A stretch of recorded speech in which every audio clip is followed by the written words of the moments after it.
Hello, welcome back to another video. This is the full version of the speed paint you saw Monday. This is the recording of it because I wanted to see how it would look, and so you can see everything and every step I do. This is an app that I haven't properly explored, so before getting to what I'm speaking about today, I'm going to say that soon I'm hoping maybe to do a video with you guys exploring the app more, trying out how to do blending and more realistic things. I did give it a go in this video, but not focusing on that aspect as much as I would in the video to come. So anyway, to the topic of this video, I kept it Christmassy, so I decorated the YouTube symbol with some Christmassy things. Basically today I wanted to talk to you all about the new YouTube policies.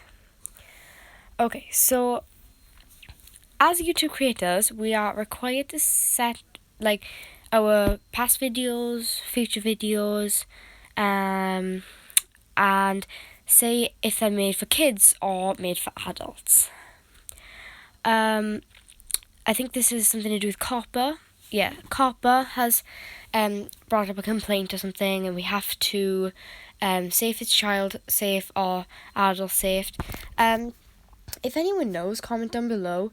If you label as a child, label a video as a child video, does it stop adults from watching it? And if you label it as an adult video, it would stop. I know if you label it as an adult video, it would stop children from watching it because that's the point. But if you label it as a child video, would it stop adults from watching it? Is my question. I've tried to look into this as much as I can. I'm still kind of confused because it is a confusing process. When your content is set for kids, it disables everything, so you can't do comments, you can't like on the videos, you can't I don't know if it blocks it from being subscribed or anything, but you can't comment, and you can't click on their channel from what I know to keep kids safe. So it says they have a specific thing for what they think kids content is, and my content, because it is art, is practically anyone can see it. But when I look at the things that they specify for kids, I don't think, oh yeah, my content does this, my content is this exact stuff. I think, oh yeah, my content is fine for kids, but these points aren't my content. So I'm going to read these points to you. Okay, so kids content includes factors like subject matter of the video, educational content for preschoolers. So I don't do that. Whether children are your intended or actual audience for the video. They're not my actual audience. My audience is anyone who likes art. It's not based for kids, so I wouldn't count that because it's based for maybe around teenagers, young adults, but I think it goes for everyone, anyone who wants to watch these videos. Whether the video includes child actors or models, it does not. I do not pay for that. Whether the video includes characters, celebrities, or toys that appeal to children, including animating characters or cartoon figures. I've drawn animated characters, but not from anything that I can recall. And I haven't spoken of celebrities or used toys that appeal to children, so I don't think that applies. Whether the language of the video is intended for children to understand. I put my global warming video as for not for kids, because kids don't understand what global warming is, so the language I use in it is confusing for them. They won't have a clue what I'm on about. So if I did put this content as for kids, it wouldn't make sense because they don't know what global warming is, they don't understand what global warming is, and I don't think they want to know what global warming is because it's not something that they look up online unless they've been taught about it. The next one is whether the video includes activities that appeal to children, such as play acting, simple songs or games, or early education. Nope. Whether the video includes songs, stories, or poems for children. Nope. Any other information that you may have to help determine your video's audience, like empirical, what does that word mean? Evidence of video audience. I'm going to look up the word empirical later because I don't know what that means. But, yeah, I don't think that it's, like, I think it means that it would specify that kids would be a good audience for it. And it's not. I have put one of my videos so far down as for kids, and that was the challenge video I did with my brother, because I feel like kids watch a lot of challenge videos, so it would be fitting for kids to watch it. And it was just some fun drawing Frankenstein. My brother was drawing for most of the video, so it was more based for younger viewers, so I did put that one as for kids.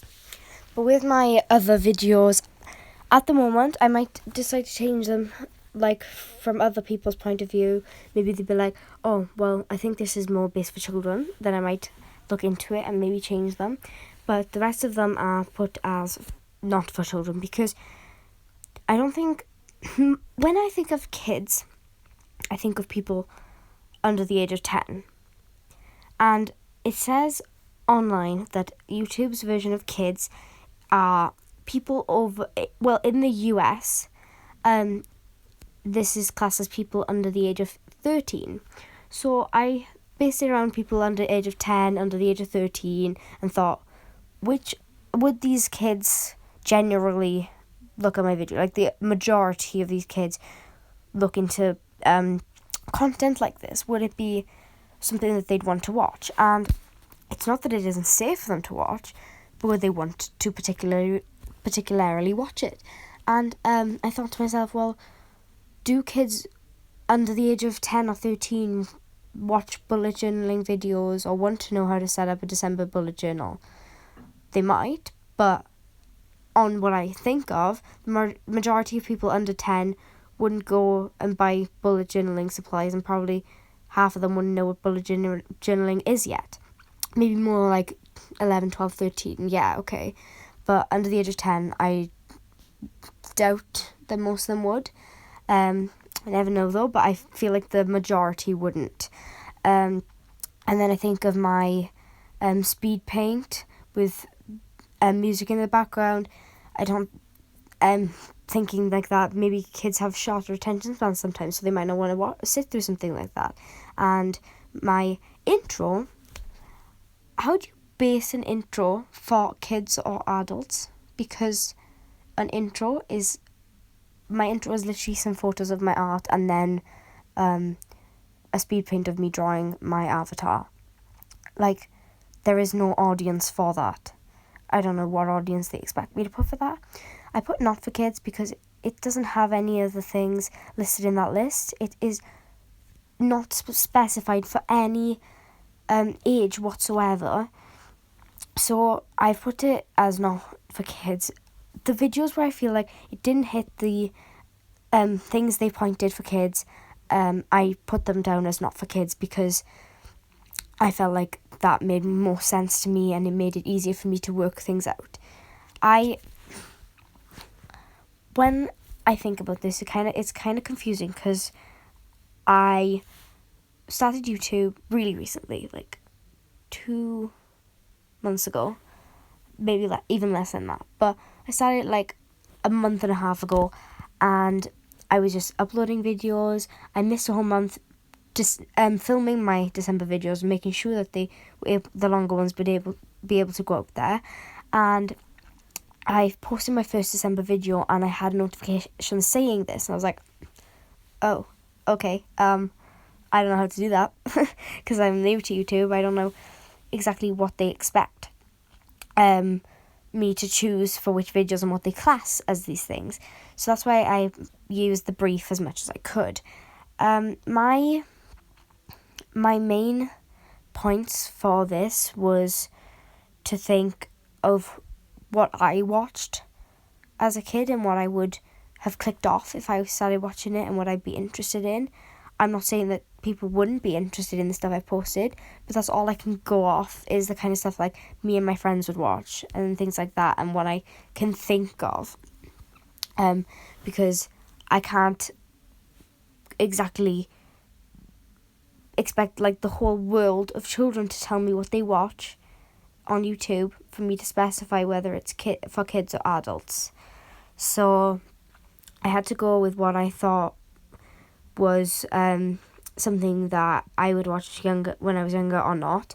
And when I say that it's not for kids, I don't mean that it's not for teenagers, because I feel like teenagers would go bullet journaling. Teenagers would watch some of these videos depending on what they like doing. So when I say no, it's not for kids, I mean no, it's not for kids under the age of 10.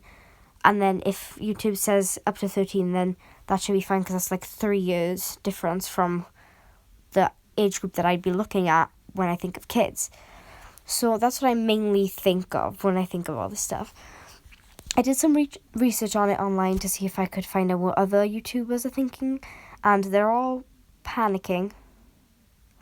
And there was something about if you label it incorrectly, they will try and label it right or something, and they can't be sure. And there's something about a fine of £46,000 if you label it incorrectly. So that's kind of confusing, because they don't give enough information, in my opinion, to tell me, right, this is what you need to label kids, this is what you need to label adults. And it says that it's taking advantage by labeling something not for kids if you just want if you want more people to watch it. But like, it's what I've based on is what I think kids would watch and what kids wouldn't watch, and what maybe more teens and up would think of watching and things like that. But I won't stop making kids content, because I can label it kids. Like, I'll do kids tutorials now and again so that I have content for kids and for adults. I just need to make sure that when I make a video, I know what my audience is, so it's easier for me to label it. This video will be going up as not for kids, because if anyone thinks this video is for kids, then that's a bit odd, because I don't think any children would be clicking on YouTube policies to find out about YouTube policies if they're under the age of 13, because who wants to hear someone talk about their confusion in the YouTube policies when they probably don't even care about the YouTube policies, or and it is like you have to be 13 or over to have a channel most of the time anyway, so they wouldn't these policies wouldn't really apply to them specifically. So it's kind of confusing. I'm putting this down as adult content because, well, it just makes sense to me, because no one's like, I doubt much kids are gonna understand what I'm on about. So if you understand more than me, please comment down below, because I have no idea what's going on. I've done a lot of research on it. I've tried to look into it as much as I can, but there's only so much research I can do without my brain frying and getting even more confused with the more research I do, because you're seeing different opinions.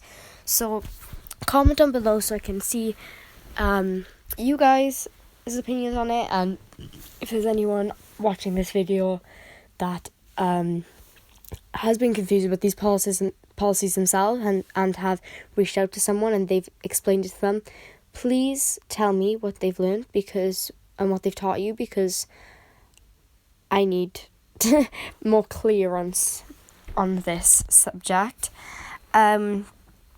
So this process, it's just kind of what's the word? I've used confusing 700 times in this video. It's kind of scary in a way, or makes you panic a bit, because you want to make sure that you label it correctly, because you don't want to get fined and you don't want to get accused of labeling it incorrectly on purpose when you genuinely have no idea what to consider for kids and not for kids. So I really need help, so comment down below, and please, I hope that a lot of people watch this video so that they can help me, or maybe get help themselves if they didn't even know that this policy existed and didn't see the notification while they were uploading a video.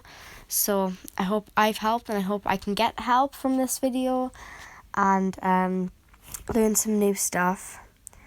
I enjoyed this process because I feel like you guys can see my step-by-step drawing process on this app. So I'm going to look into doing more of this. My next video will be of me drawing something more on a realistic scale and seeing different things on this app to see what I can do to get a more realistic look to it, and how I can get shading and how I can get blending and things. Because I have used the blur tool before and the smudge tool, and it makes the blur tool blurs in the black as well. It makes it all muddy and stuff. And then the smudge tool genuinely just drags the colour and moves it, so it all goes all squiggly and weird, which if you want that for your style, then it makes sense, but it doesn't make sense in what I'm trying to do. So I'm going to explore it more, because I haven't properly looked into this app before until I made this artwork, because I was like, oh, I kind of want to make something more interesting. So I was looking at the brushes. I was like, oh, watercolour blends, and I was using a trick to use the watercolour brush and then bring it down to a lower opacity so that I layer it on top of each other to create a blend, and then use the lighter colours and the darker colours to mix together to make a harsh blend that blends more than it would with just the normal colours right next to each other, hurting eyes. Usually when I do shading, it's a simplistic style of block of colour and then like line of shade around corner and then line of highlight, which is a nice style choice. I just also like my realistic style, because I can draw realistic and I can draw cartoon, and I do a lot of illustrating and design, which is what I want to go into when I'm older, is illustration and design. But my main style, if I do realistic, unless I'm aiming for proper realism, is I'll bring my element of cartoon into my realistic art to create like a semi-realistic feel to it. So it's realistic, but it has this like cartoony feel, and it has this element of illustration into it. So I like that style. It's pretty interesting, and it can look really nice at some areas, but sometimes just keep it realistic is what I think to myself, because sometimes it doesn't fit what the drawing is. I hope that you guys enjoyed this video and liked seeing me make this artwork. Honestly, this artwork took me an hour and a half to do, trying to figure out with the brushes and stuff, and with the power of editing, you are seeing it in 25 minutes. Can I just say, I don't know how artists do this, because I know that most of the paintings out there are 9 hours long, and they have spent forever time-lapsing, exporting, time-lapsing, exporting, until they have it at like an 8 to 15 minute video. And I'm like, how do you have so much time and commitment? Like, I had to sit for 20 whole minutes waiting for this video to export so I could time-lapse it for the second time. And when it comes to 25 minutes, you're like, yeah, they're seeing it, but they're not realising that it did take me an hour and a half to film this. So it can be a bit frustrating when you have to edit it so much, but I love the ending result. And what I like about speed paints and digital speed paints is that they let you reflect on your art and how you made it. And you can see, oh look, that's how I made that artwork. And you can see your flaws, and you can be like, oh, that's what I can change, and things like that. And the only things I cut out in this was like my iPad telling me I had low battery, because no one needs to see that popping up like 6 times before me deciding to get a charger and just plug it in while I did it. I've kept in all the flaws of my drawing because I feel like a lot of artists do tend to cut out their flaws and just show the good things, and it shows something unnatural. There are so many flaws in life, and when you draw, it's not always going to get perfect results. Like, honestly, nothing's perfect, nothing, and it's never going to get great results, but even the bad things aren't that bad, and you need to use them positively and help them make you grow as an artist and help you, well, in any aspect of life, use the bad things to help you grow.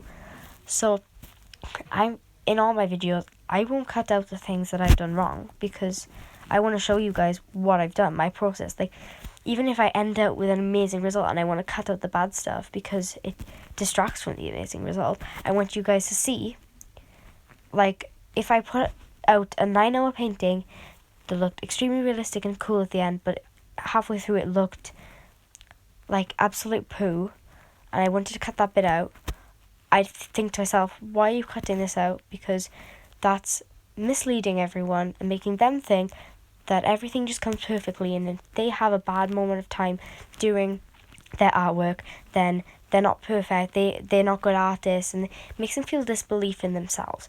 So I haven't cut out anything. All the bad things are in there, and I will continue to do this unless, like, the only thing I've cut out is stuff that I've sat there not knowing what to do, and it's just frozen on the same piece for ages. Because honestly, if you want to grow, you have to embrace what's bad about your art before you embrace what's good, because the bad things, the mistakes, you can't get better without mistakes. That's genuinely so true. You hear people saying, you're like, yeah, but then you want less mistakes. But you also need the mistakes to be able to go, because if you don't have mistakes, then you can't learn. And if you think that you haven't got mistakes and you just cut them out and you forget about them, then you're not going to learn to fix those mistakes, and then they're always going to be a mistake in your work. It's never going to get fixed if you just turn a blind eye to it and edit it out or whatever. So I think it is important that the process is shown fully with its flaws and everything. When you guys look at Instagram photos and you see something amazing and finished, do you think to yourselves, whoa, that's amazing? Or do you think to yourselves, whoa, that has a lot of effort put into it? Because I think both. And the only thing about an Instagram photo is it shows the result, but most artists don't post their bad art. On my old art Instagram that I still use, but it's a private version, it's not my YouTube linked one, the artwork that I've shown on it previously, like months ago and last month, I've put on really bad artwork on it because I did Inktober and I had some off days and I had really bad artwork on these days because I didn't know what to draw and it ended up badly, but I posted it on there because no one has good art all the time. If you have perfect art every day, then I would question whether you are a robot or a human being, because we all make mistakes, we all have off days. It's human to have off days.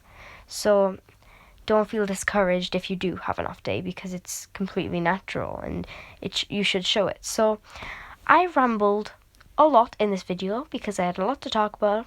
So I hope you enjoyed this process. I hope you like the artwork that you've seen me draw. I hope you learned more. I hope you can help me, and I hope you enjoyed this video. So like, comment, subscribe, click on my channel for more videos, and I'll see you guys next time.